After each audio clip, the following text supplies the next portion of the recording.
Full text free. Shu Nuo wears books now. It's a fake Prince Canon fodder disguised as a man, and as soon as he arrived, he swam on the brink of death. Looking at the villain holding a long sword and covered in blood, she didn't hesitate to smash a vase, for nothing else. I just want to find a companion before I die. As a result, the companion couldn't be found, and instead, there was an extra cub who mistakenly recognized the white moonlight. From now on, she killed and he set fire to it. She set up a bureau and he took care of the aftermath. She provoked peach blossoms and he chopped off flower branches. Cough. In short, the ending is a desperate success. Shu Nuo eagerly packed his bags and prepared to kick him away. As he wandered through the mountains and rivers, the antagonist's gaze at her changed. Chu Jiangsu held her in his arms, his eyes filled with stubbornness and madness that could no longer be concealed. Where else do you want to go besides my arms? PS1. The male and female protagonists are 1v1 physically and mentally clean, and are not traditionally considered good people too. There is no misunderstanding about the dog blood meme. Bai Yueguang is the female lead, and the stunt double is also the female lead, but the form is different before and after 3. The male lead is not amnesia, he is foolish. Keywords of the novel. Wearing the palm pet of the sick emperor uncle. No pop-ups. Wearing the palm pet of the sick emperor uncle. Complete collection download. Wearing the palm pet of the sick emperor uncle. Latest chapter reading. Chapter 1. Wearing books and killing villains.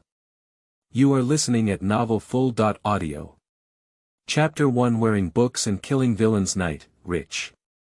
The big red palace lamp under the eaves swayed and fell, with dim light, as if avoiding 2 hidden figures under the shade of trees. Bring him this poisoned wine, and you don't have to worry about the rest. With both hands stretched out, Shu Nuo looked at the exquisite and gorgeous blue-glazed small cup on the tray, filled with melancholy about what he had to do next. Who would have thought that she would wear a book and become a canon fodder in a rebirth revenge novel called The Beauty Plot? This rebirth novel, like most clichés, portrays the female protagonist Fu Yunli as a love brain who was brutally murdered by a scumbag in a lowly woman in her past life. Once reborn, she vows to seek revenge, revealing her sharpness. She tears at the scumbag with her hands and steps on the wicked woman, attracting countless high-quality male supporting characters who love and hate each other for thousands of chapters. In the end, she upholds the principles of a lifetime, where a pair of people and the male protagonist share a beautiful world. And what about the little cannon fodder she became? Her father didn't like it, her mother passed away early, and she appeared to be a prince, but in reality, she was an authentic daughter's family. She relied on her elder sister for survival without much support, and had no independent opinions. She kept the secret of dressing up as a man every day and lived in a daze, to the extent that anyone in the book could come up and use the original owner. Today, the female protagonist used him to frame a lowly woman for adultery, and tomorrow the male protagonist used him to steal military symbols and take power. The original protagonist struggled until the male and female protagonists finally stepped onto the throne of God after enduring countless hardships, and finally died under the chaotic sword of the palace transformation. Hee hee. After recalling all the plot, Shu Nuo felt a headache in her head. If she had known how to wear it, she should have spent a lot of money to make the author write a good life for her, instead of being used like a puppet and changing ways to kill the villain like she is now. That's right, killing the villains when she wore it. The plot had not yet begun, but this did not hinder her cannon fodder aura. 2 days ago, the emperor suddenly fell seriously ill, and the usually stable court said they wanted to appoint her as the crown prince. Originally, this matter had little to do with her, but to her surprise, the villain suddenly had a cramp in his head and said he planned to appoint her as the crown prince. It's great now, everyone is urging her to eliminate harm for the people, and even Shu Nuo seemed to remember something, with a hint of cold darkness flickering in his eyes. Your Highness, what are you thinking? Peach Spring beside her saw that Shu Nuo was silent and mistakenly thought she had become timid. She threatened, Your Highness, please forgive me for being too talkative. The one you held at the tip of your heart is still waiting for you to go back. If you recoil now, it's probably not just a matter of missing arms and legs. Don't worry, Shu Nuo restrained his mind and curled his lips with an indifferent sneer. According to the agreement, Gubai will kill Chu Jiangsu within 3 days. It's best not to plan on her. The last sentence she said was extremely light, but Tao Chun couldn't help but shiver. Under the moonlight, the figure of the young man was tall and slender, with bright black eyes that carried a blade like coldness and sharpness.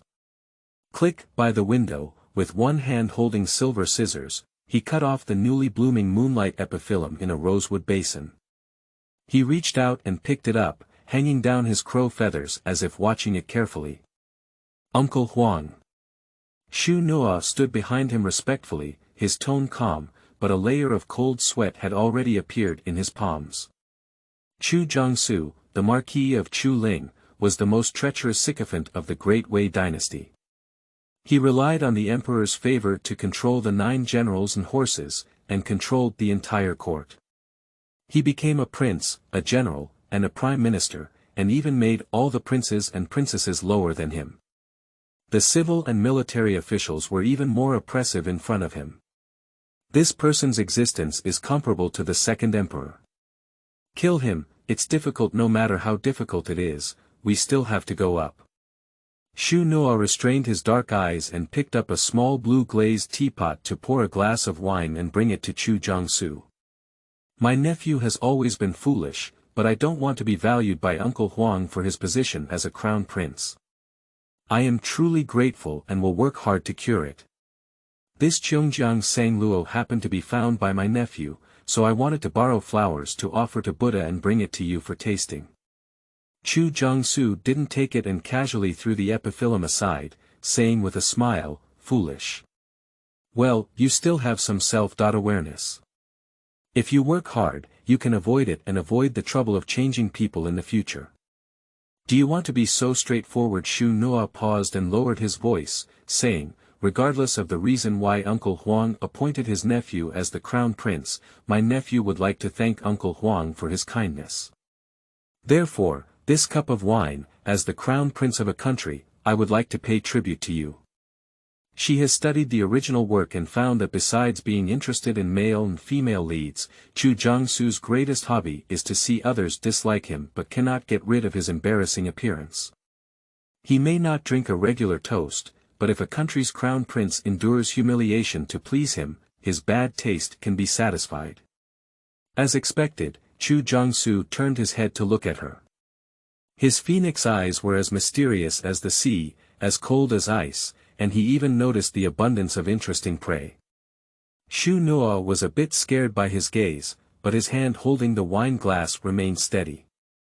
There's no reason why I shouldn't drink the wine given by Chu Jun. Chu Jiangsu took the small green glazed glass. Getting closer bit by bit, it stuck to my lips. Oh, my dear nephew seems very nervous. Chu Jiangsu suddenly stopped his upward hand and smiled at the slightly stiff Shu Nuo, shaking his glass. Sang Luo is a good wine, but even if you add something else to it, it will affect the taste. My dear nephew, you must remember in your next life. He relaxed his hand, tilted the cup, and the splashing water dripped onto the moonlight epiphyllum. The pure white petals instantly dried and withered, while the green cup landed with a ding sound. This sound was particularly loud in the quiet night. Shu Nuo's figure trembled, followed by a roar in her ear. She looked up and saw hundreds of black-clad assassins suddenly appear in the darkness. Their eyes were fierce, and their swords pointed at Chu Jiangsu Senran, saying, "Kill. Classroom is starting, little friend. Knock on the blackboard 1." The background is fictional, and the male and female protagonists are physically and mentally clean, both of whom are somewhat criticized too. There is no dog blood misunderstanding meme. Bai Yueguang is the female lead, and the stunt double is also the female lead, but the state is different before and after. The male lead is foolish first and then crazy, but in his heart, there is only one person 3.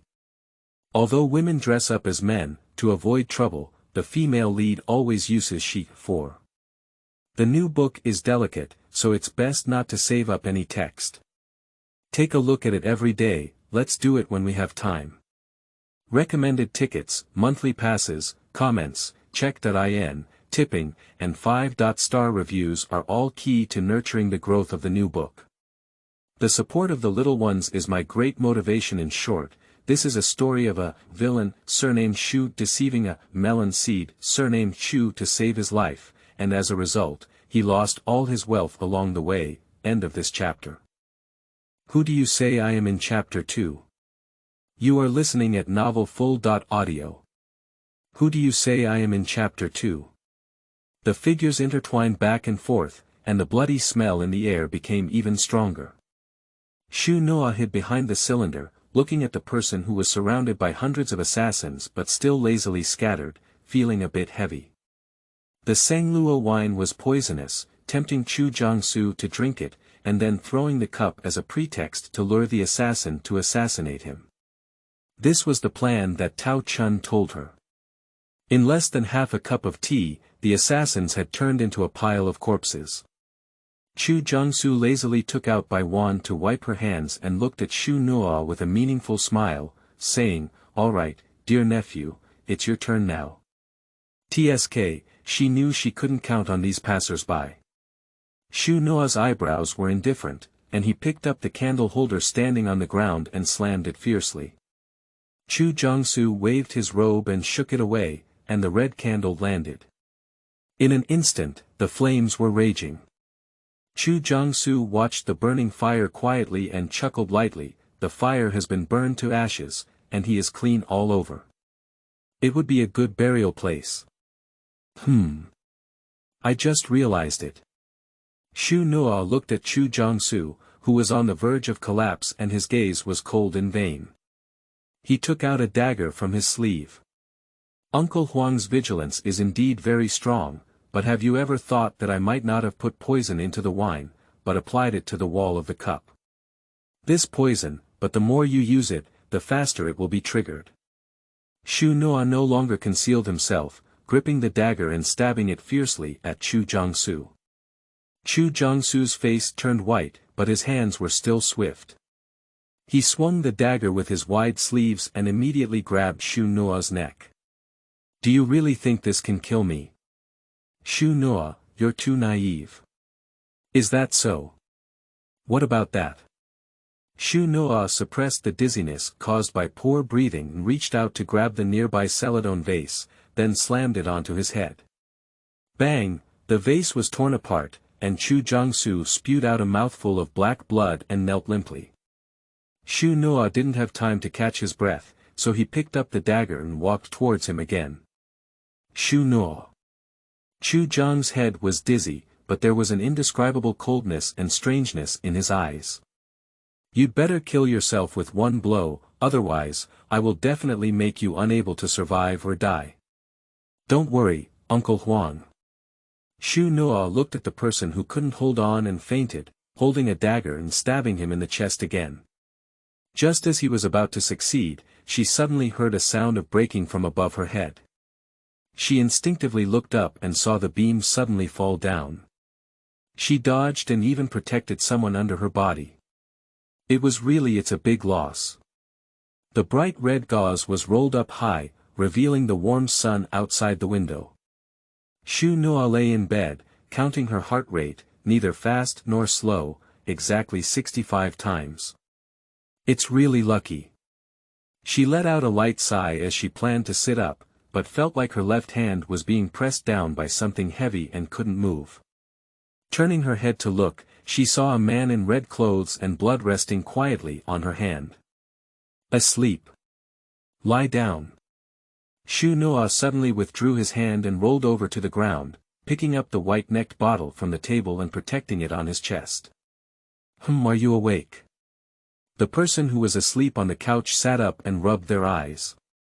When they saw Shu Nuo, who looked wary and raised the porcelain bottle high, they were momentarily stunned. "What are you doing? Stop talking nonsense." Shu Nuo dodged his outstretched hand and said lightly, "You can kill or cut as you please." Chu Jiangsu, you don't have to pretend to be confused here. What killing? What cutting? What are you talking about, Pia Piao? Chu Jiangsu tilted his head in confusion, making Shu Nuo think he was talking to a child. However, drifting. Jiya.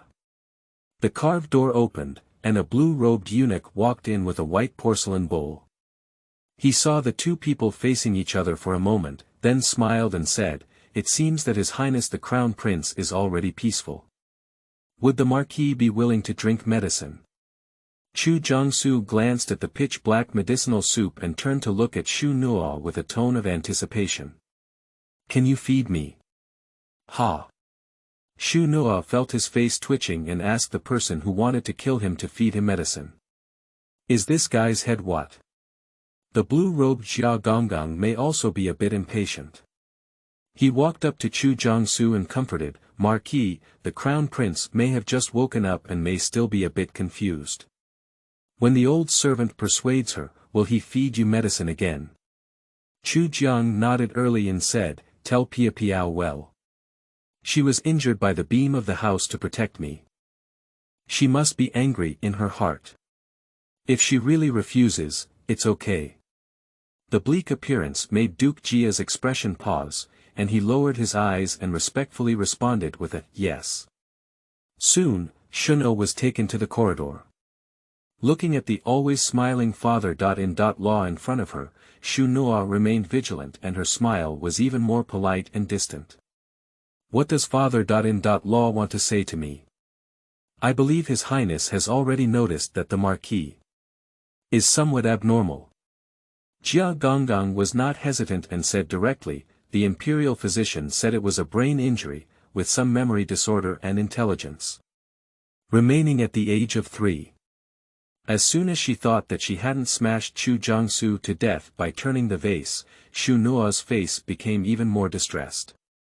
"That's really sighing, but what does it have to do with being alone?" It didn't really matter at first, but for some reason His Highness replaced the person in Marquis' memory. Jia Gonggang looked at her meaningfully, "Pia Piao. When he rushed to the small courtyard with his people yesterday, a big fire had already swept through the sky. In front of the fierce red light, the master stood there holding the person in front of him in a daze, his clothes torn, his face blood-stained, and he didn't answer any questions. It wasn't until someone tried to grab the person in his arms that he had some reaction. But it was like shooting all those people out, like a ferocious beast protecting only his partner. He can't say for sure who Pia Piao is, but if it weren't for the master's tight protection, he wouldn't have let go of someone who could potentially harm the master." Shu Nuo did not see the killing intent flickering in the eyes of Duke Jia, but he was still shocked and unable to speak. "Replace one person. Pia Piao. Oh, white moonlight, wait. If she replaced by Yueguang, does that mean it's easier to assassinate Chu Jiangsu?" Shu Nuo almost burst out laughing, but still managed to control his emotions and humbly said, "Although that's the case, isn't it not good to deceive Uncle Huang like this?" Jia Gonggang smiled and didn't speak. He reached out his hand and gently placed it on her shoulder. Before Shu Nuo could react, he felt a sudden pain in his internal organs, which made her sweat profusely. The old servant is not discussing with His Highness, but telling His Highness, "Please play your role well and not cause trouble for everyone." Jia Gonggang shook off the dust and walked into the room. Shu Nuo lay on the white jade floor for a long time, and the pain on her body dissipated a lot. She supported the railing and stood up, whispering with a smile, "Coincidentally, I also hate trouble, so I'm better at solving it." When she returned to the room, Chu Jiangsu was still sitting quietly on the bed, with no trace of the soup or medicine on the table. Jia Gonggang gave her a glance and slowly withdrew. Shu Nuo suppressed the urge to kill Chu Jiangsu, sat by the edge of the bed, raised the white moonlight sign, and smiled softly, saying, "Come on, drink some medicine." "Pia Piao, you're laughing so falsely." Chu Jiangsu obediently drank the medicine he had been fed, but his words also made Shu Nuo tremble. "Sleeping slot. Is this being discovered?" End of this chapter. Chapter 3. Imagination is beautiful, reality is skeletal. You are listening at novelfull.audio. Chapter 3. Imagination is beautiful, reality is skeletal, don't you like it? Shu Nuo still silently fed the medicine, but his eyes were fixed on Chu Jiangsu, afraid of missing any abnormality on his face. But Chu Jiangsu had nothing unusual. He lowered his eyelashes and quietly sipped the medicinal soup he handed over, slowly saying, "No, what does it look like to be floating? I just don't want to be floating because I force myself." Shu Nuo was very moved when she heard it. Look at the well-behaved child. It's just that she can't bear to speak for too long and needs to find some strategies. She put down her empty bowl and handed Chu Jiangsu a cup of tea to rinse her mouth, comforting her, "Don't worry, I won't force myself. Now that you've finished the medicine, you can rest and don't make any noise, you know." Without hesitation, she pressed Chu Jiangsu into the bed and forced him to close his eyes. As she stepped out of the room, she heard a sinister and sharp voice coming from behind. "Your Highness is not serving the Marquis in the room. What are you doing when you run out?" Shu Nuo turned around and indeed saw Jia Gong, who was swinging the dust, staring at her with a fair and gloomy expression. He didn't know how long he had been standing here. "Marquis is hungry, I'll go get him something to eat." "Seriously. Nature." After finishing speaking, Shu Nuo walked without looking back. Her main task now was to find a quiet place to figure out who this floating was and how to play it. As long as she held on to these things, she would still be afraid of them. Humph. However, in reality, no matter how many strands of hair Shu Nuo pulled off, he never found the character Pia Piao in the original book, but how could it be?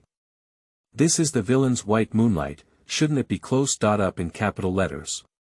Shu Nuo only felt hopeless in life. Bang! A hand patted the table in front of her from top to bottom. Shu Nuo looked up and saw Tao Chun's delicate little face with cold eyebrows, as if very angry. "They all failed, are you still willing to daydream here?" Tao Chun has been waiting since she explained her plan to Shu Nuo. Whether it's Chu Lingho being killed by an assassin or the crown prince being executed if he doesn't harm others, it's all good for her family leader. But she waited for a whole day, and surprisingly, both of them were unharmed. "What's going on?" "Your Highness, don't blame the servant for not reminding you. If you haven't succeeded by the time, then don't bother. Do you still have the poison you put into Sang Luo earlier?"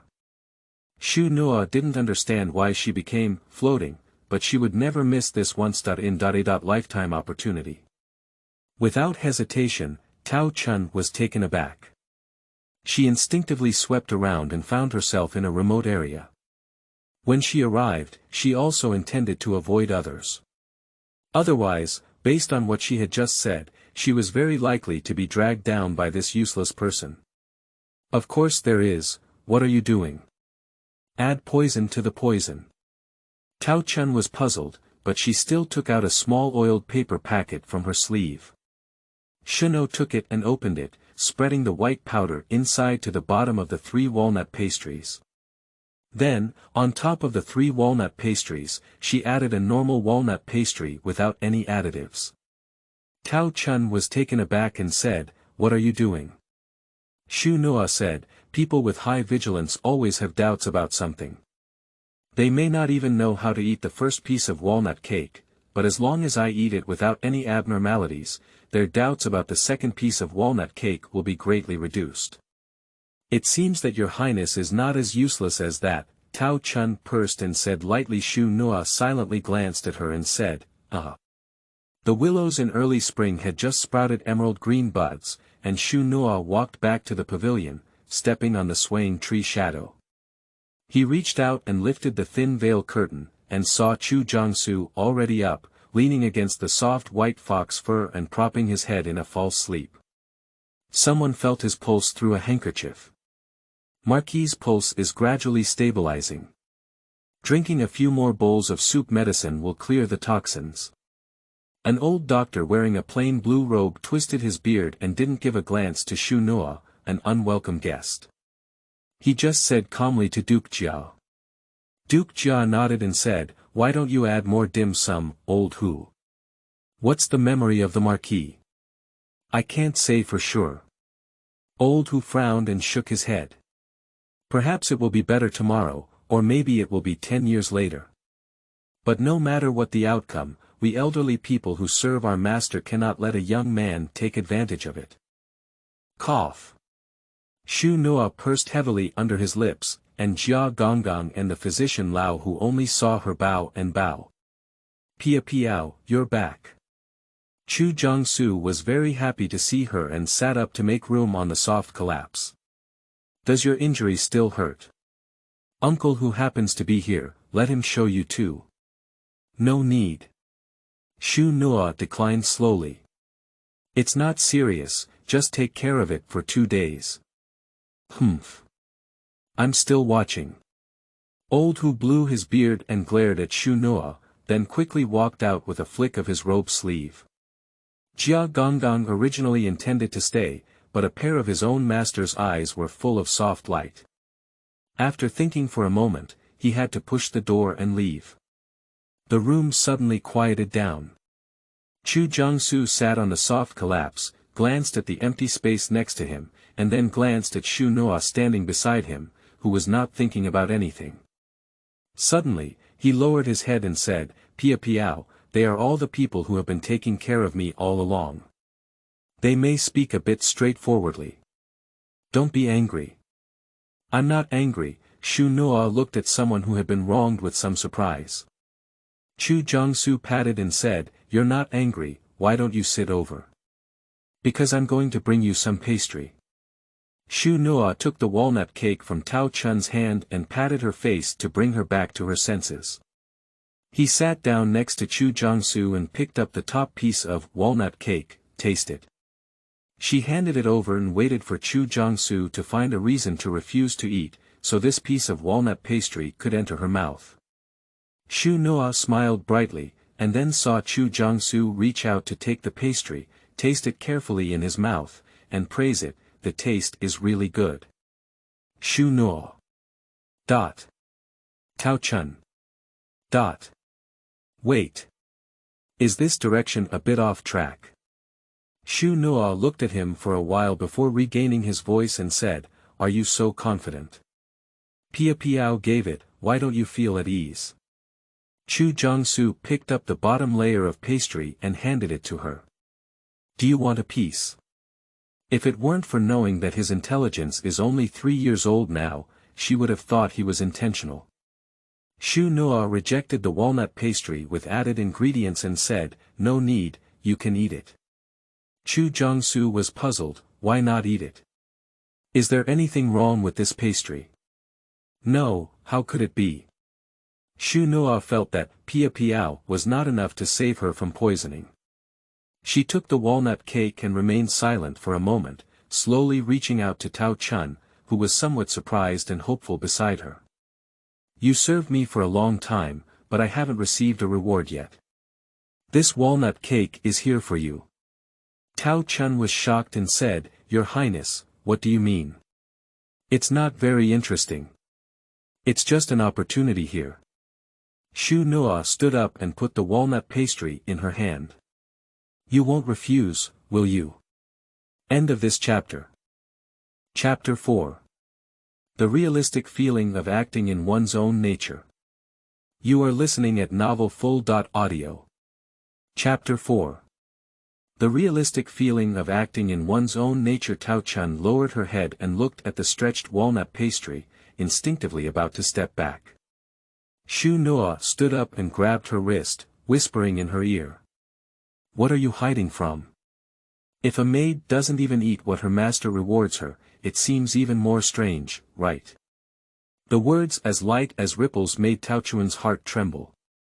She suddenly looked up at the indifferent gaze of the young man above, who seemed to be smiling but not smiling.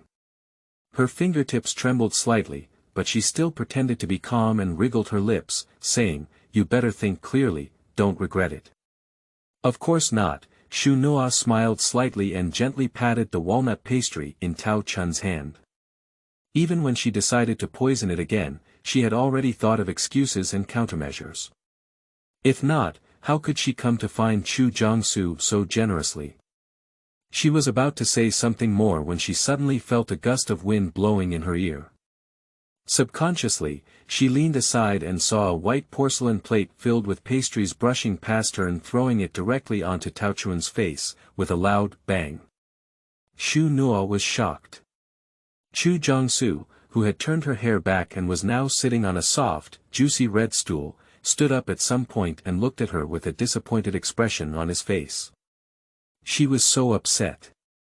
Shouldn't she have been showing some impatience and being discovered to be abnormal? That. No need to say. Chu Jiangsu interrupted softly, and he quietly lowered his crow feather, no longer looking at the slightly sharp and cautious Shu Nuo. He pursed his thin lips and said, "So these pastries were not prepared for me alone." Ha! Shu Nuo was shocked to think that she had heard the wrong thing, and even missed the best opportunity to explain. When she regained her senses, Chu Jiangsu had already taken a step, like a lonely kitten that had only been ignored and became sulky. She lifted the pearl curtain and walked straight into the inner room. This intelligence is probably too much for even 3-year-old Shu Nuo unconsciously twitched the corner of his mouth, turned his head and looked back at Tao Chun, whose face was covered in walnut crisps. With a few soft clicks of sympathy, he took out a handkerchief from his sleeve and intended to hand it over. However, when he saw the double lotus flowers embroidered on it, he lightly stroked his fingertips a few times and couldn't bear to give up. "Is everything okay? You don't need to worry." Tao Chun wiped her face haphazardly with her sleeves, lifted her head, and swept through the room to see that Chu Jiangsu's figure was no longer there. Her anger immediately began to roar in her heart. Shu Nuo looked at the girl with fierce glares and looked down at her with both hands behind her back. "If you have time to stare here, why don't you think about what to do next?" "It's not because you're useless," Tao Chun murmured discontentedly, but she also reached out to support the corner of the table and quickly stood up, avoiding the shadow covered by Shu Nuo. Her heart was filled with frustration, and she caught a glimpse of Shu Nuo's palm always protecting the handkerchief. She suddenly raised an eyebrow in a bad way and reached out to grab it. Shu Nuo's face changed and she refused to let her succeed. She leaned back and dodged the person, but Tao Chun stretched her nails and pulled, still cutting her handkerchief through the Taoist priest's mouth. "Your Highness." Tao Chun spoke with a hint of meaning as she was in a good mood. "Marquis may be feeling down indoors, but you can take him for a walk in the suburbs." Going to the suburbs. Listening to two different tones, Shu Nuo chuckled softly, ignoring the slightly provocative and contemptuous expression. He folded the handkerchief in his hand and kicked her knee hard with his foot. Tao Chun didn't expect Shu Nuo to directly kick her foot. She accidentally got kicked straight in the face and let out a scream, her body tilted and coincidentally crawled back into the filthy pastry mud. Shu Nuo looked at the person whose face was covered again and smiled lightly. "It's still like this, it's more suitable for you." The young man gracefully walked into the inner room, and Tao Chun bit a bite of silver teeth, feeling increasingly uncomfortable. She wiped her face and pushed open the window to see no one around. She took out a handful of gray hair from her sleeve and sprinkled it under the door railing. Wait, she must have taken out this evil breath. The snow-white pearl curtain made a crisp jingling sound, and the carved window opened a gap, allowing warm light to penetrate the room, enveloping the crimson and blood-like bed curtains with a warm color. The golden silk rongjin thin blanket on the bed was bulging up like a mountain, and Shu Nuo hesitated to sit by the edge of the bed. He reached out and tugged at the rongjin bedding. "So, are you okay?" The bedding was a bit far away from her. Shu Nuo. Cough. "If it's for that pastry, I'll personally cook another one in a few days and compensate you." With these words spoken, a head slowly popped out of the bedding. Chu Jiangsu sat up slowly with some flying black hair, looking puzzled as he met her kind and smiling eyes. Pia Piao, can you make pastries? Can't I? Shu Norton, who was a bit hesitant, paused for a moment. She calmly threw the problem back, but her fingertips slowly tightened. Chu Jiangsu shook his head slowly and said, I don't know. I don't know, you always speak vaguely about yourself, how could I possibly know? Chu Jiangsu's expression was dim as he lowered his eyelashes. His fingers were cold, white, and long, intertwined, appearing somewhat bewildered and helpless. Shu Nuo was even more shocked. She didn't expect the white moonlight to be so simple. She pressed down on the corner of her mouth that was about to rise, cupped her lips and coughed lightly. She deliberately asked, not entirely, don't you know anything about me? How could that be? Chu Jiangsu looked up with serious eyes and said word by word, Pia Piao loves to talk and manages a lot. She has no resistance to food and likes to sleep until she wakes up naturally. When she gets angry, she thinks of herself as lousy. She takes revenge on the spot and never delays payment. Moreover, Pia Piao is very smart and always manages to grasp the key points of things. She sells people and allows them to count money for her, which has helped me a lot and is truly good to me. Shu Nuo. There is always a sense of authenticity in acting that is both visual and intangible. But that's all for it. Chu Jiangsu looked at Shu Nuo's somewhat complicated gaze and lowered his head in a lighter voice. There are so many things that I don't know. In fact, you don't talk to me about anything. These are still things I gradually noticed, and it's only now that I realize that Pia Piao is a boy. Shu Nuo. A white moonlight that is not limited to gender. It really makes me cry to death. So how do you believe that I'm just floating? This sentence may have ambiguity, but Shu Nuo was truly curious from the bottom of his heart and couldn't help but ask. Because in this world, only drifting can treat me well without a reason, Chu Jiangsu answered seriously. A soft and trusting light flickered in the pitch-black pupils, and Shu Nuo was slightly taken aback. For a moment, she truly felt that she was the person he could rely on, but the next second she withdrew her thoughts. It was probably during the fire that she unintentionally protected Chu Jiangsu under her body, which made him, who had woken up early and had lost consciousness, mistakenly believe that she had been protecting him all the time. He regarded her as the one who knew little, and perhaps even the fleeting imagination of a one-sided relationship. Simply put, this is a beautiful misunderstanding. But coincidentally, she needs this misunderstanding. Shu Nuo restrained his thoughts and smiled, it's okay, let bygones be bygones. How about we get to know each other again now? End of this chapter. Chapter 5. Risk Involvement. You are listening at novelfull.audio. Chapter 5 Risk Involvement. Okay. Chu Zhang's long eyes suddenly lit up, but when his gaze fell on Shu Nuo's right hand, it suddenly became dull. Pia Piao, do you need to take a shower? I'll have someone prepare water for you. Shu Nuo was puzzled and said, why do I need to take a shower? Chu Jiangsu stared at the skin on her wrist that had previously been touched by Tao Chun and murmured, dirty. Ha! The early spring sun is not arrogant or dry, shining on the body with a soft and comfortable texture. The carriage runs smoothly on the goose-egg path, with green willows brushing against the embankment on both sides, gently touching the rippling clear lake surface. Shu Nuo lifted the car curtain to admire the beautiful spring scenery, ignoring the eerie gaze behind him. As for the effect, it was negligible. I said, not really. Shu Nuo couldn't bear the pressure, so she turned around and looked at her.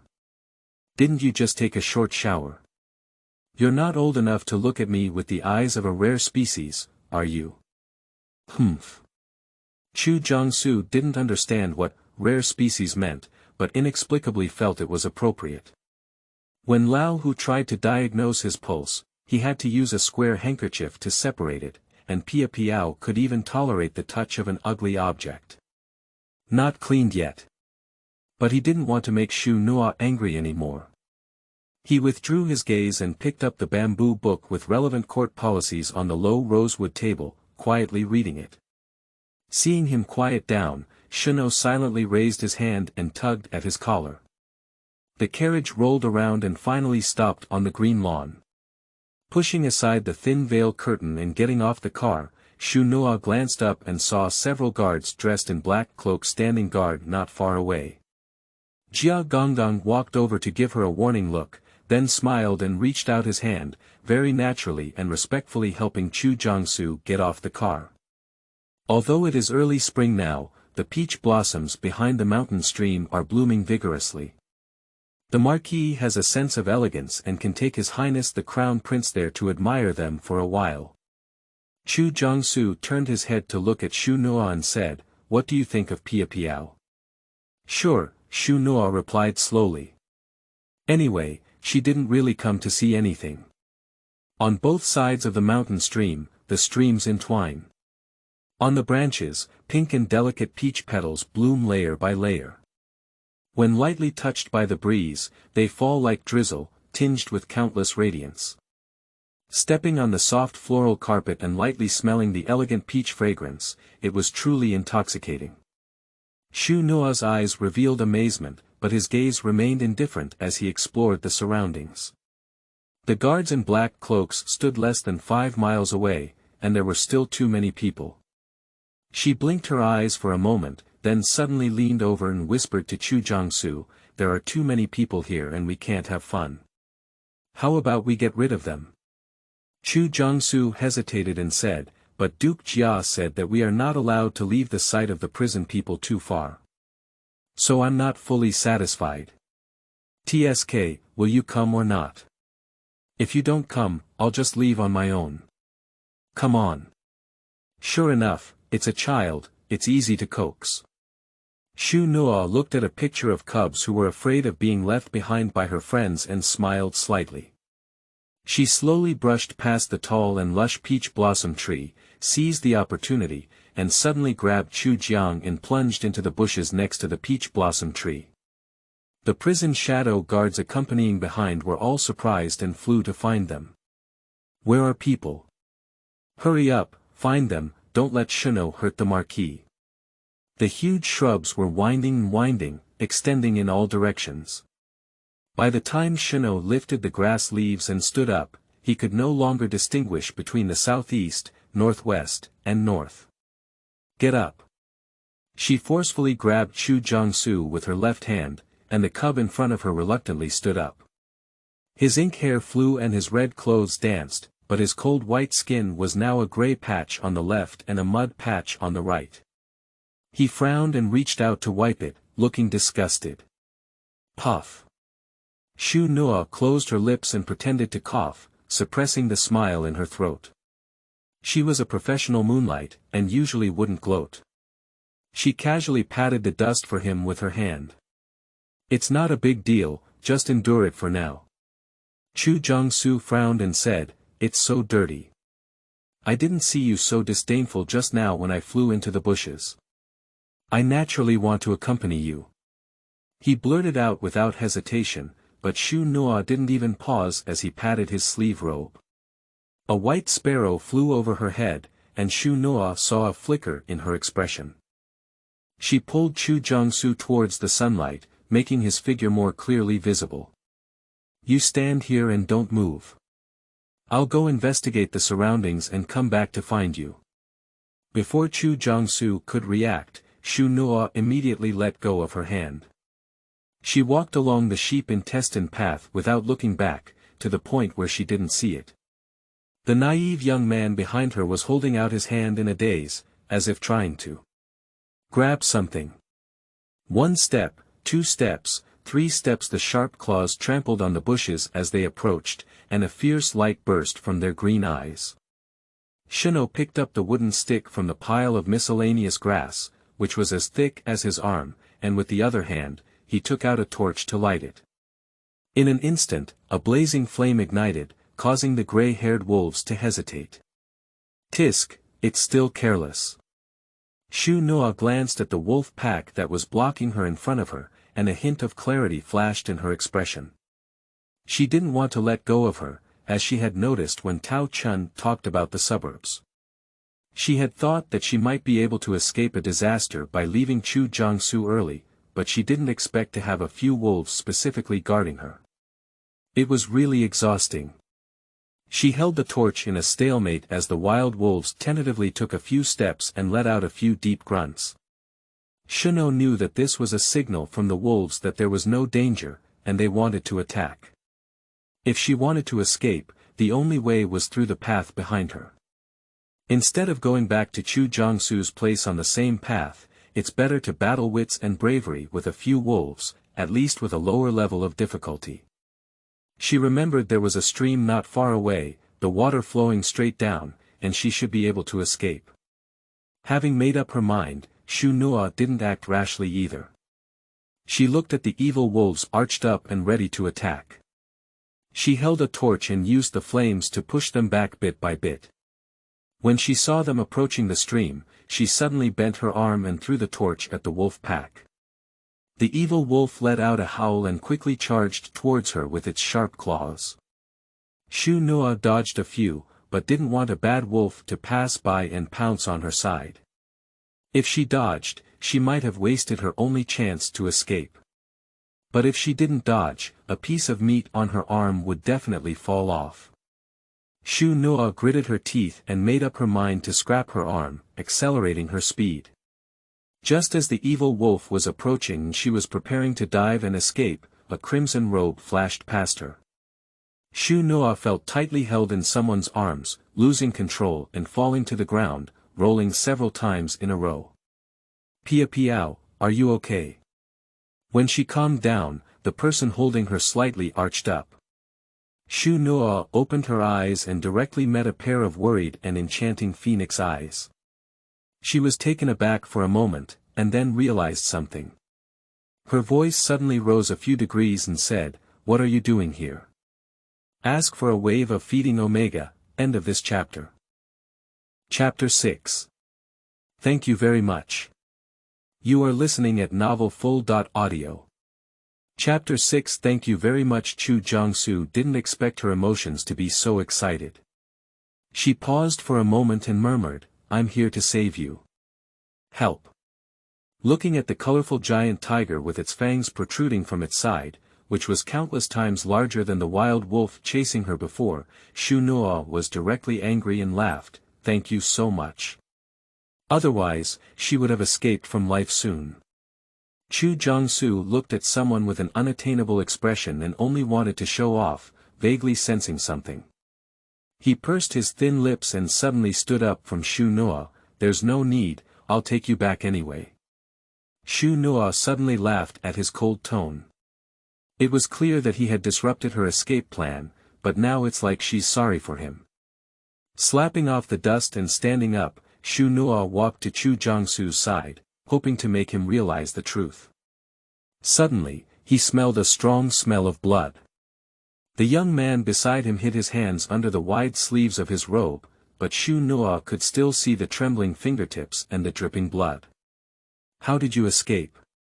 Shu Nuo suddenly remembered that Chu Jiangsu's intelligence was only 3 years old now, and he was a child. How did he escape from the tiger's mouth like this? "You don't need to worry. Calculate." Shu Nuo calmly replied. Chu Jiangsu trembled slightly and lowered his crow feathers to cover the ink in his eyes, feeling as if the injuries on his body were even more painful. A pack of wolves and tigers not far away exchanged a glance at each other, bared their fangs and rushed towards them. Chu Jiangsu saw this and pulled Shu Nuo behind him, his ink-like hair fluttering and dancing. Although he was just holding her quietly in place, Shu Nuo felt a cold and piercing aura rise in vain. Shua! A sharp sword with a cold light swept over them and pierced straight into the body of the wild wolf. The shadow guards, dressed in black clothes, surrounded Chu Jiangsu and Shu Nuo to protect them. Jia Gongdang shook off the dust and gave Shu Nuo a cold look before walking up to Chu Jiangsu, worried and saying, "Marquis, are you okay?" Chu Jiangsu glanced at him, then glanced at Shu Nuo from the side, turned around, and ignored him. "Your Highness, Crown Prince." Jia Gonggang noticed their slightly chilly atmosphere and asked with a smile, "May I ask what you're stirring up again? Can you tell the old servant what's going on?" Shu Nuo pursed his lips and said, "I feel ashamed. I've never seen such a beautiful peach blossom before, so I wanted to take a detour with Marquis to see it up close. But how could I have imagined encountering these wolf and tiger herds along the way and causing Marquis to be injured? It's really... Sigh.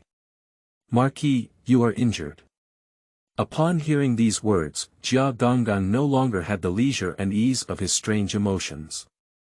He walked a few steps to Chu Jiangsu to examine his injuries.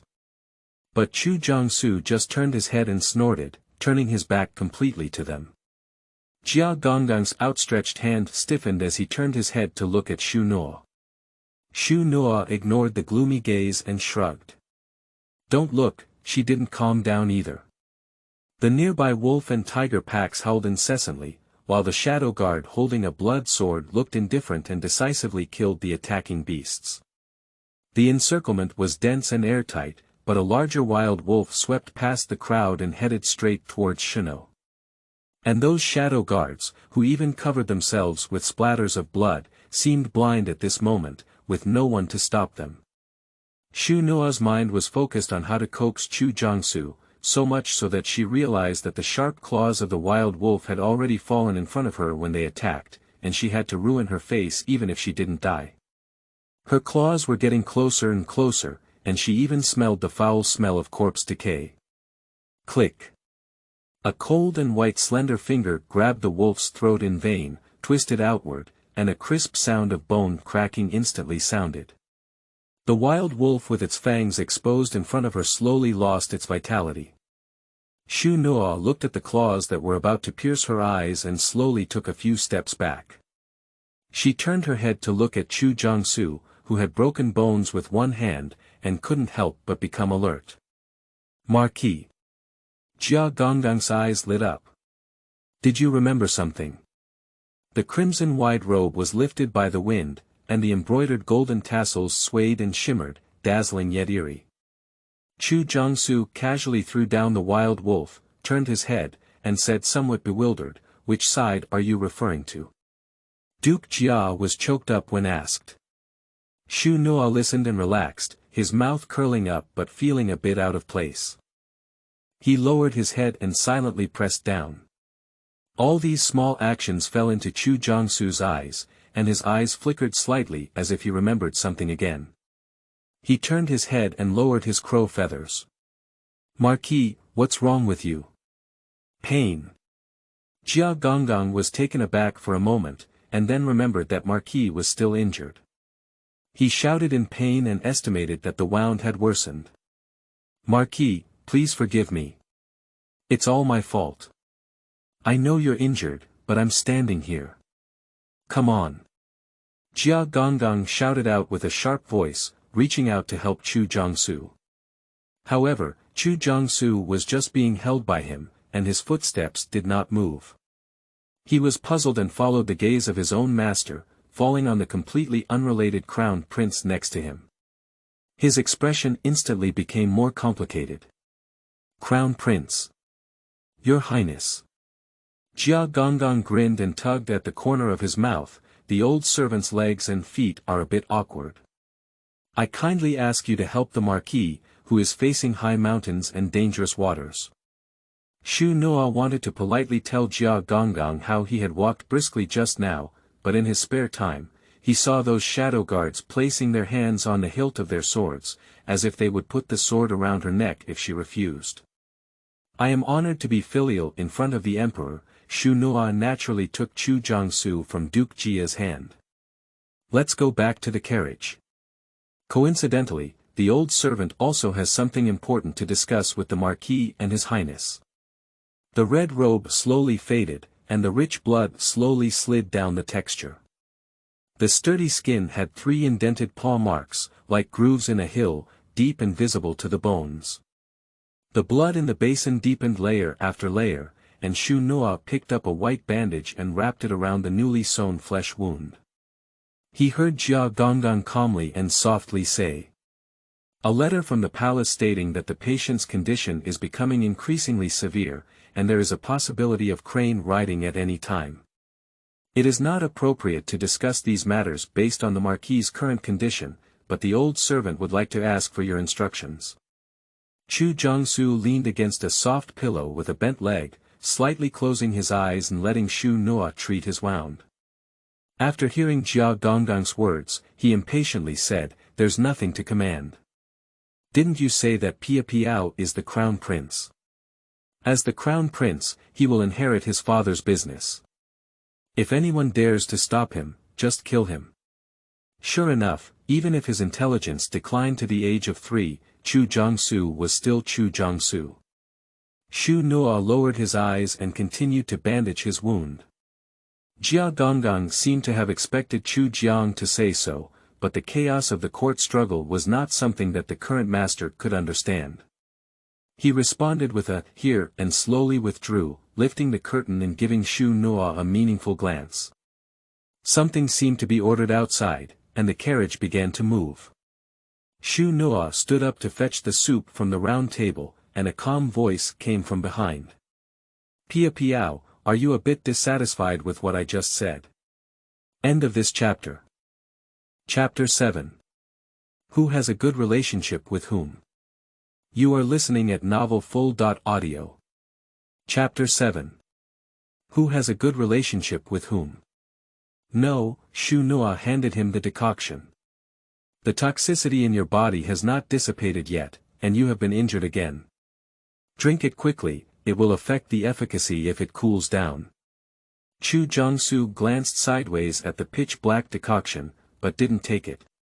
He whispered softly, "Mr. Jia wrote me a court record, so I know that the one who is critically ill is your father. Pia Piao, do you want to save him? I can help you." "No need," Shu Nuo handed the soup forward a bit. "It's meaningless. She doesn't need a father-son relationship, and is even more lazy to save a monarch who doesn't like her." Chu Jiang had been staring at her for a while, but suddenly raised his red lips and smiled lightly. His appearance was already beautiful and alluring, but now with such a soft gaze and softened expression, he was like the blooming Manju Sha Hua under the moon, beautiful and peaceful. "I knew that in my floating heart, I was the most important one." Shu Nuo was so stunned that she didn't even know when the soup and medicine in her hand would be taken away. She regained her composure and looked at Chu Jiangsu, who was obediently drinking the medicine. She reached out to take the empty bowl he handed her, and the red robe sleeve in front of her was raised. She was stunned and said, "Why did your wrist also get injured?" Chu Jiangsu casually glanced at her without saying a word, then looked up silently at her. Facing the slightly resentful gaze, Shu Nuo coughed involuntarily and said, "It's not my fault, it hurt you, but next time you do something, you should use your brain more. Don't disturb others' plans anymore." Chu Jiangsu turned his head with a cold eyebrow, but the injured hand remained upright on the soft pillow. Shu Nuo sighed lightly and picked up a white porcelain bottle to apply medicine to him. The bandage was gone, and she hesitated for a while before slowly taking out the handkerchief embroidered with double lotus flowers from her robe and carefully wrapping it around. "Is this what you embroidered? This handkerchief is not valuable, but rather neat. The double-tiled lotus embroidered on it is exquisite and lifelike, swaying and shining." Chu Jiangsu looked at it and couldn't help but wonder. "It's not me, it's my sister." Shu Nuo reached out his index finger to caress the delicate white and gradually pink lotus flower, and the expression between his eyebrows gradually softened. "Is that right?" Chu Jiangsu's gaze shifted from Juanpa to Shu Nuo's face. "It turns out that Pia Piao not only has a father, but also a sister. So where is she now?" Upon hearing this, Shu Nuo slowly looked up and stared at him, his plain gaze suddenly surging with a deep expression. "What are you doing? You're very nervous, why?" Chu Jiangsu looked at Shu Nuo's black pupils full of doubts. "Why does she care about a sister?" Are their feelings very good? Even better than them. Shu Nuo avoided his hand that wanted to touch his cheek, took a deep breath, and raised a gentle smile again. Didn't we make an agreement? We got to know each other again, and we couldn't count the things we did before. I want to protect my family, just like you also want to protect Pia Piao. Don't make things difficult for her, okay? Okay. Chu Jiang murmured in response, even though he really didn't like it. At noon, the sun slowly climbed up the treetops, and the scattered golden light was much stronger than in the morning. Even shadows hid under their feet and refused to come out. Stop. Jia Gonggang raised his hand and stopped the advancing convoy. He dismounted and walked into the rosewood carriage, bending over to respectfully say to Chu Jiangsu, who was holding a bamboo book in his hand, Marquis, Bianjing is not far away. The boat and carriage are tired, so please come down first and let's take a breath. I'll say a few more words to you. These days, Duke Jia has been persistently instilling in Chu Jiangsu his previous heroic deeds or disputes over the court situation. Whenever they talk about these, Shu Nuo wisely avoids them. Similarly, Jia Gonggang took Chu Jiangsu away this time, but she didn't follow either.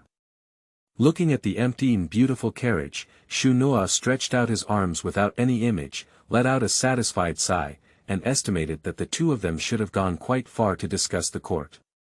She was about to get off the car, but in vain, she felt that their minds were feeling drowsy. What's going on? She propped up the corner of the table, shaking her head vigorously to wake up, but the things in front of her became increasingly dark. She realized that it was too late to be drugged, and her body fell uncontrollably to the ground. Before she completely lost consciousness, it was as if she saw someone picking up the reins of the carriage. The soft weeping willows swayed the treetops in the wind, with a hint of tender green embellishing them like sparkling stars. The clothes rustled through the branches and leaves, and Chu Jiangsu suddenly stopped to look back at the path he had walked. Marquis, what's wrong? Jia Gonggang, who was following on the side, also paused when he saw this. Where are you taking me? Chu Jiangsu looked at the secluded path behind him and raised his head in confusion, asking, what big deal is it that needs to go this far? Nature is a top priority. To be honest. As Jia Gonggang listened to the increasingly accentuated tone, he fell silent for a moment and suddenly bowed deeply, slowly but respectfully saying, Marquis, the old servant once said that you were a respected person who held the world and enjoyed the worship of thousands of people. Now you have forgotten a lot, but there are some people who you are unwilling to take action on. So, as servants, we naturally need to share your worries and solve difficulties to prevent future troubles.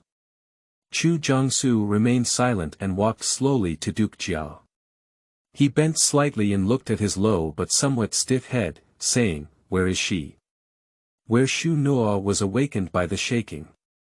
She opened her eyes in a daze, raised her hand to cover her head and sat up straight, feeling the constant jolts coming from under her body, and instantly regained consciousness. Yes, she was dizzy and seemed to have seen some kind of person, so now she suddenly lifted her head and saw that the carriage was still decorated as before, but the windows on both sides and the car door directly in front of her were inexplicably nailed firmly with rough wooden boards, making it impossible to get out. You can even imagine with your hair who wrote this. Shu Nuo let out a light mockery and stood up unsteadily. Relying on the faint light shining through the cracks in the wooden board, she groped for a sharp weapon and tossed around, but not to mention the weapon, she didn't even see the shadow of a sharp object. The carriage went crazy and ran forward. Several times in the middle, Shu Nuo was jolted and her center of gravity was unstable, falling to the corner of the table. She rubbed her slightly bruised arm twice and frowned. The group of people were tired of her, so there would definitely be no way out. She didn't know what the last move was, but she had to get off the carriage as soon as possible. Glancing inside the carriage, Shu Nuo saw the oil lamp hanging on the car wall to provide illumination for Chu Jiangsu's reading. The bright fire was like a winding snake, slowly devouring and swimming.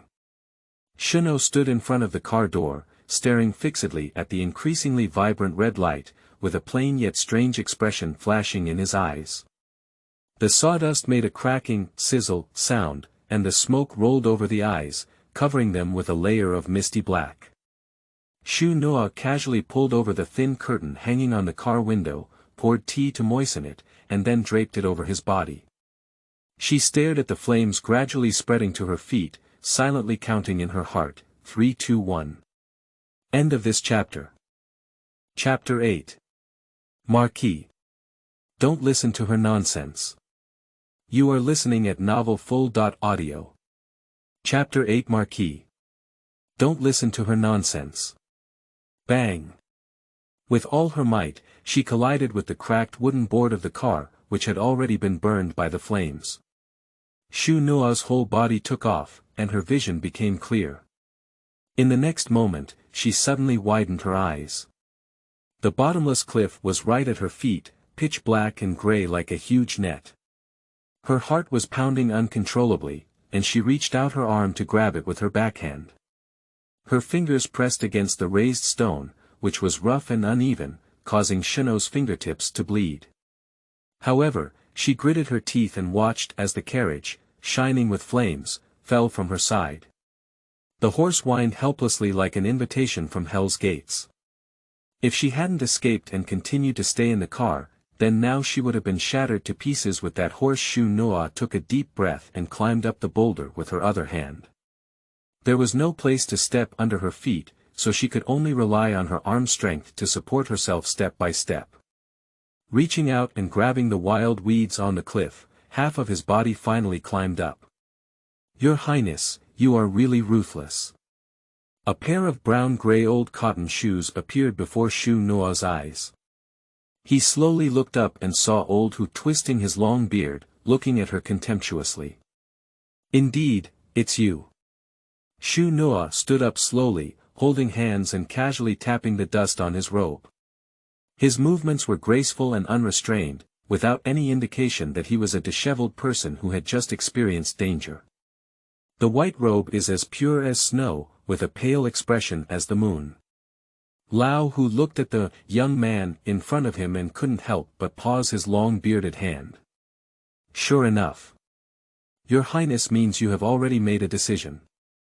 There is no decisive decision, but ultimately it cannot be separated from the people you imprisoned. Shu Nuo covered his front with one hand and looked coldly at the shadow guard holding the blue-striped snake-long sword with the other hand.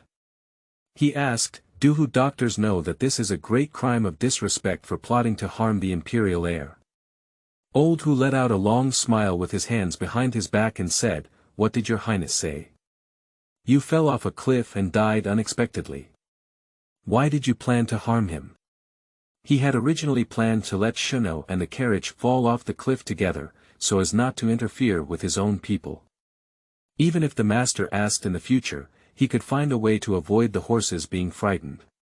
But who would have known that this little brat was a ruthless master who burned the carriage directly to escape? He was really not afraid of being burned alive by himself before anyone left. Sigh. I thought it wouldn't be so troublesome, but unfortunately, His Highness the Crown Prince is really disobedient. He slowly lifted his old hand, and the shadow guards around him placed their hands on the hilt and pulled them out. A cold light suddenly appeared, and Shu Nuo clenched his hand under the sleeve of his robe, his eyes alert. If it were just a few punches and kicks, she could still handle a few, but these people were all from the sea of corpses and blood, and using them to kill her, she was somewhat flattered. Shu Nuo admired herself for having the leisure to joke around at such a critical moment. She silently tugged at the corners of her mouth, feeling murderous intent attacking her from all directions. In an instant, Shu Nuo only felt like she was about to put it back on. The expected pain did not come. She gently opened and closed her eyes, lifted her head, and saw a red dress that was as enchanting and beautiful as the blood-stained shore, swaying in the wind. Who allowed you to touch her? Chu Jiangsu stood straight in front of Shu Nuo, his feet in a mess, all of which were cold swords he had swung his sleeves to strike. Marquis, how are you? Old Hu saw Chu Jiang stunned for a moment, his eyes flickering. He immediately knew something. He suddenly turned his head and saw Jia Gonggang running towards this side, wiping his forehead sweat and panting heavily. He suddenly became angry and said, You old rootless person, I asked you to hold on to Lord Ho. Why did you drag people here? Jia Gongdang's orchid finger suddenly curled up and said, That's the Marquis. How can the miscellaneous families stop it? You're the one who can't even deal with a child. The miscellaneous families see you as the dead father of the Yen prince, an immortal ghost. Everyone obeyed. The two giants started arguing, and the shadow guards lost their backbone. They looked at each other and cast their eyes on Chu Jiangsu. Chu Jiangsu didn't even look at him, turned around and came to Shu Nuo's side. Looking up and down at her, he asked nervously, Pia Piao, are you okay? It's okay.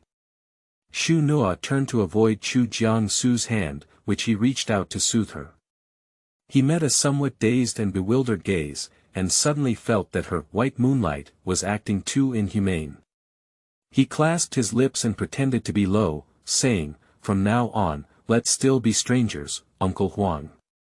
Chu Jiang was taken aback for a moment and said, You don't want me anymore. Shu Nuo sighed and said, We are already in a wrongful debt. Why should we not say it? It's just that there are already many dangers around you, and I can't do anything to help you, which will also affect you. Watching you get hurt really hurts me. Forget it, it will ultimately be a different journey. It's better to part ways. Sigh, you're really being pretentious, Marquis, don't listen to her nonsense. Old Hu heard Shu Nuo's sincere feelings and quickly threw down his hand to brush the dust. Jia Gonggang shouted loudly.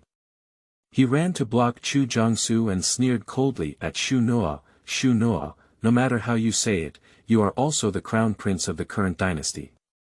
You took advantage of my Marquis' lack of consciousness to deceive him. Your manners, righteousness, integrity, and shame have all been learned from your dog's stomach. Shu Nuo. Marquis.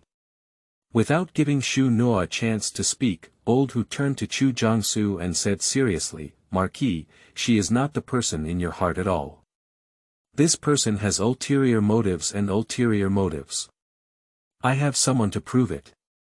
After clapping their hands, the two shadow guards approached a girl wearing a peach-pink folded leaf skirt, and Shu Nuo caught a glimpse of a slight frown.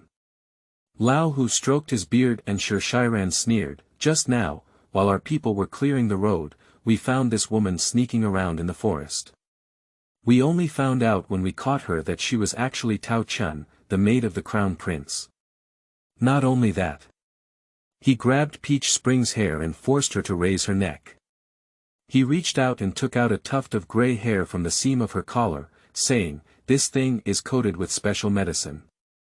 As long as it comes into contact, even if it's just stuck to the sole of the shoe, those wolves, tigers, and leopards will find ways to eat people. How could a small maid have such great courage without being instructed? Your Highness, shouldn't you say something? At this moment, the wind stopped. Everyone was looking at her coldly, and Shu Nuo quietly scanned around before suddenly curling his lips and laughing. Shu Nuo. In order to protect you, I am willing to stay away from you. Please do not cry or be sad. These pains are all voluntarily borne by me, voluntarily. Please highlight the key points, Old Hu. Get lost. You're just interested in the beauty of my Marquis in his prime, in PUA. Shu Nuo. No, I just want to PAI him, not PUA him. Old Hu. Shu Nuo. Being a person should not be too disrespectful. Chu San Sui. What are they talking about? How can I not understand QWQ seeking tickets and rewards, saving money to buy a set for Chu, who is 3 years old, and practicing every day, allowing him to deeply understand what PUA is, end of this chapter. Are you satisfied with this statement in Chapter 9? You are listening at novelfull.audio. Are you satisfied with this statement in Chapter 9? It seems that Mr. Hu has identified me as the mastermind behind the scenes. Shu Nuo took 2 slow steps forward, looked up at old Hu's eyes that seemed mocking and resentful, and chuckled lightly, "You are loyal to me. I can understand. Just think of those bad wolves who were in danger, and I still have lingering fear, let alone Uncle Huang. Since you have found out that this incident was caused by this girl, it's not easy for me as the master to cover it up. Don't worry, I will naturally give an explanation to Uncle Huang."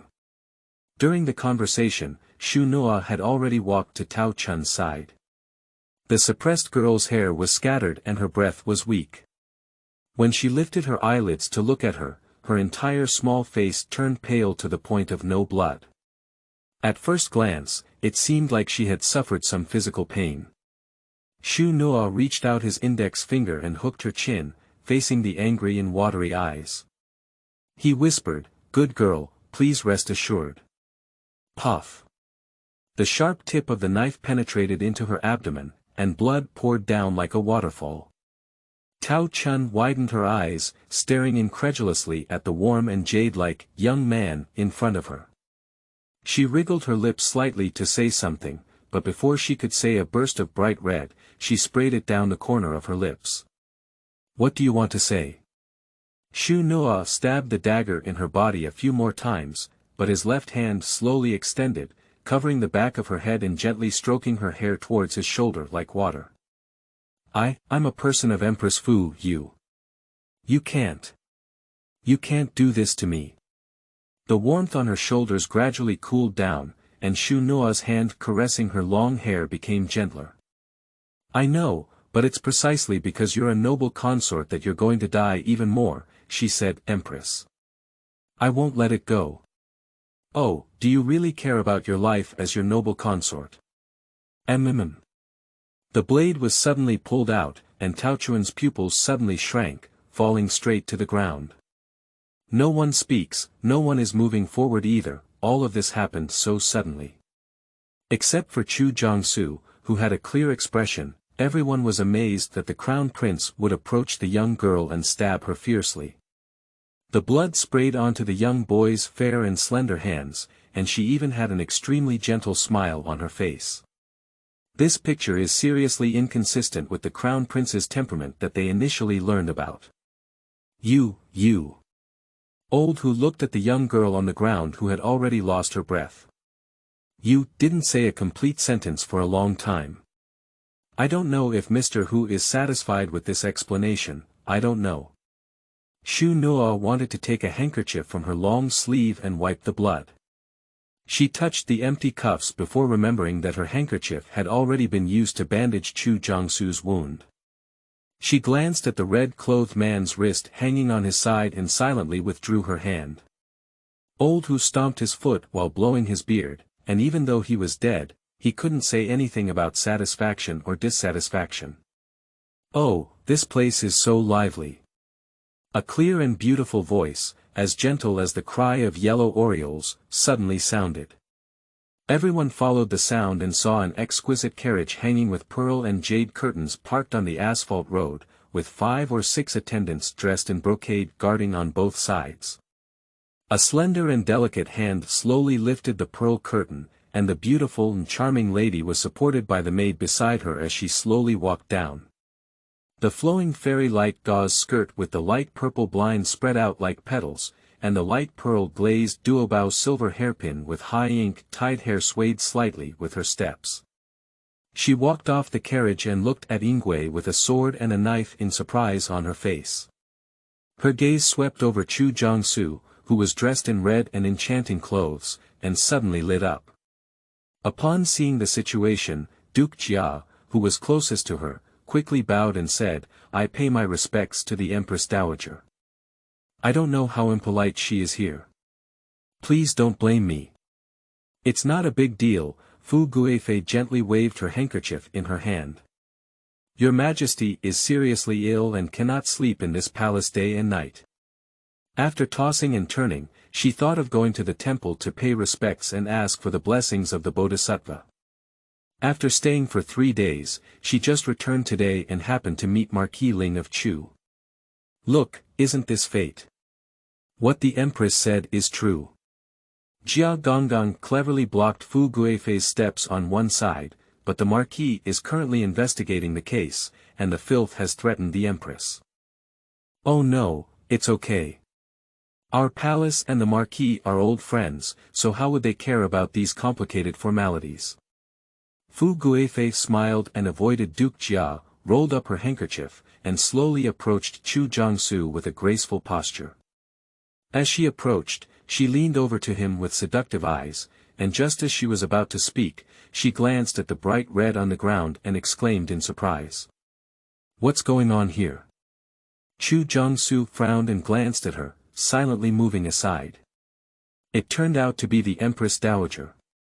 Shu Nuo's eyes flickered fiercely from the moment he saw her. He lowered his crow feathers to suppress this gloom, and when he looked up, she still laughed like a spring breeze. My dear, I pay my respects to the Empress Dowager, and you are safe. Noor, why are you here too? Fu Guifei seemed to calm down and looked at her, then at the dead person on the ground, her pupils suddenly widened. A servant has died. Just now, Jia Gonggang said that the Marquis is trying a case, should it be Noor, you? What am I? Shu Nuo raised his foot and flipped Tao Chun, who was lying on her side, with the tip of his shoe, so that people could see her more clearly. I heard the anxious voice of the Empress Dowager, and those who knew said you were afraid of seeing dead people, while those who didn't thought you knew this dead person and wanted to seek an explanation. Your Highness the Crown Prince, please speak with caution. Upon hearing this, Dong Qiu, a close palace maid who was helping the noble concubine, immediately spoke up. My Empress has just come over.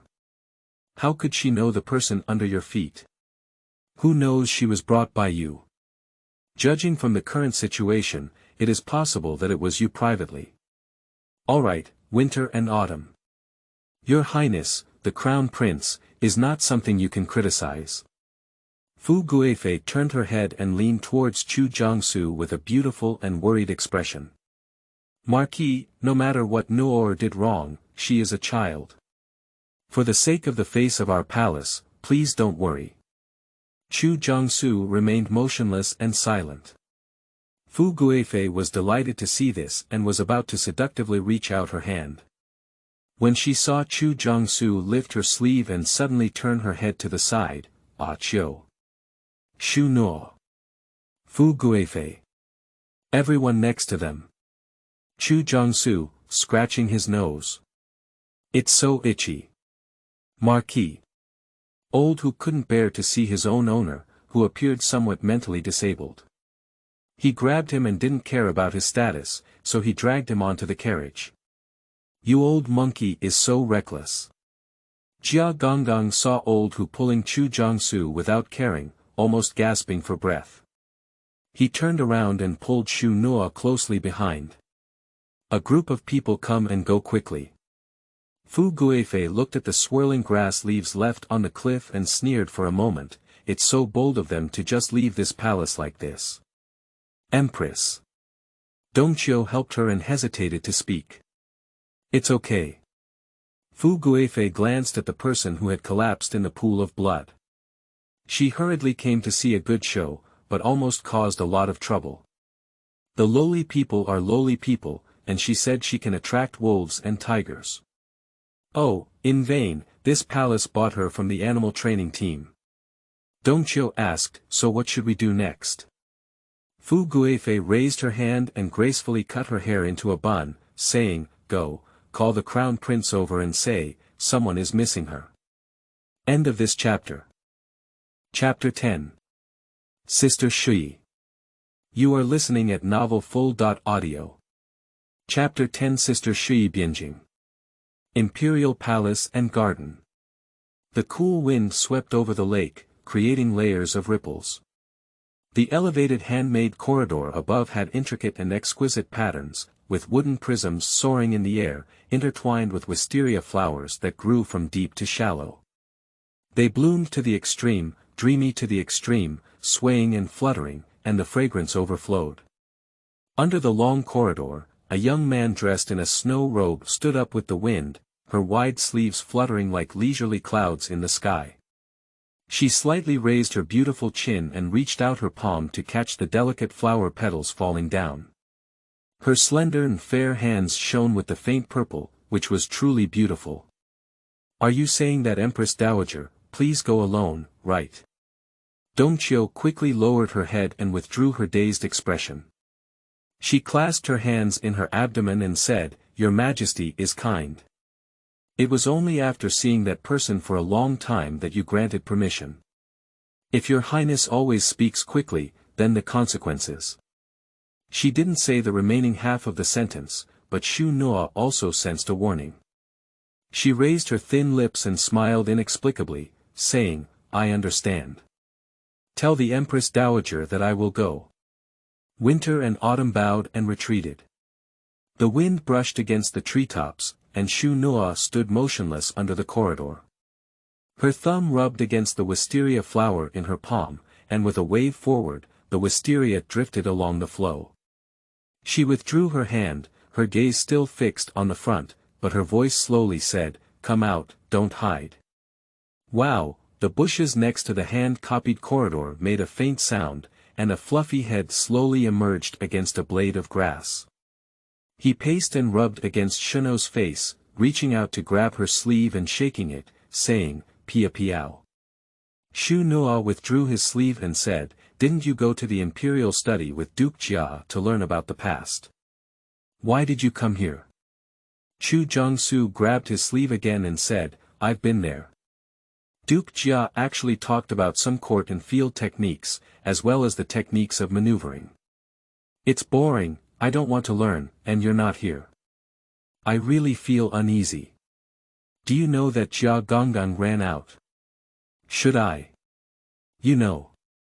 Looking at the person who said he didn't even have the confidence to speak, Shu Nuo immediately knew in her heart that this was a trick to sneak out.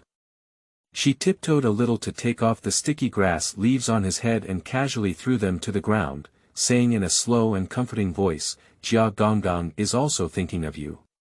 You should still learn what you need to learn. Go back. Don't pester her for now." Chu Jiang lowered his crow feathers and whispered, "So, are you going to see that ugly fool who still has to be covered in powder? Stupid thing." After pondering for a while, Shu Nuo remembered that he was referring to Empress Fu. He unconsciously curled his lips and tidied up the slightly messy sleeves of his robe for him, saying, "That's Empress Fu. Send someone to call me and I will naturally go. Can you keep it a secret for me? Don't go." Chu Jiangsu grabbed her for a moment. What kind of noble consort doesn't seem to be a good person at first glance? Instead of wasting time looking for her, it's better for you to stay and accompany me. Shu Nuo couldn't help but catch a glimpse of his slender, cold white hands, with bones clearly carved like beautiful jade. She really wanted to remind him that how much blood his hands had been stained, whether good or bad, was really unnecessary in the palace. "All right, I'll go." "No, I can only protect you by staying by my side, otherwise I will go with you. Together. How can that be done?" Shu Nuo never imagined that the decisive villain would be so clingy. The man in front of him was seductive and beautiful, with a pair of dark and mysterious phoenix eyes. However, when he gazed so seriously, he appeared particularly affectionate, making it difficult to say anything to refuse. She sighed and said, "Forget it, I won't go. Let's come and play." Chu Jiang blinked his eyes and thought this proposal was good. "What are you playing with? Hide and seek?" Shu Nuo pulled Chu Jiangsu over and pressed him onto the wooden prism, raised his hands to cover his eyes, and still reminded him, "Don't peek, count to 100 before you can come find me." Chu Jiangsu covered his eyes and nodded, "Oh, then I'll start. 1, 2, 3. Shu Nuo walked down the long corridor into the dense grass and trees, turned around to look at Chu Jiangsu, who was standing obediently by the pillar counting. He turned around and headed straight towards Fu Guifei's sleeping hall. Fragrance, ethereal entanglement. The gilded furnace of the double-headed bronze-purple diamond beast is placed on the table, the teapot tilts, and the blue tea emits a fragrance, drifting a few tender leaves. Arno, taste the freshly brewed rain-well tea. A pair of slender and soft hands slowly handed over the teacup, and the girl's skin was crystal white like sparkling ice crystals. Her eyebrows are gentle like clouds, and her shallow eyes are like stars. Sister Shuyi, her only relative, is the only warmth she has left in this foreign world. Shu Nuo took it and didn't drink.